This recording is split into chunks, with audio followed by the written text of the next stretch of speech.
ফজরের ওয়াক্তে আমার আপন জ্যাঠা, বড় জ্যাঠা মারা গেছে। আমি আমার জ্যাঠার জানাজা পড়াইছি জোহরের পরে, ও নাঙ্গলকোট লাকসাম কুমিল্লা। জানাজার আগে আমার জ্যাঠার কবরের সামনে আমি দাঁড়াইছি, যে কবরটা যে খুঁড়ছে, তখনও রাখে নাই কবরে।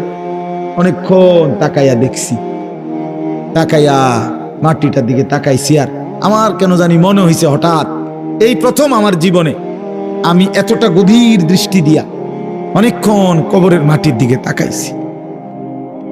তাকাইবার পরে আমার কাছে মনে হয়েছে মাটিটা আমার যেন বলতেছে, আনিস, তোর জ্যাঠারে বানাইবার জন্য আমি এখান থেকে একটু মাটি দিছিলাম, আমার মাটি আজ আবার আমি ফিরায় নিলাম।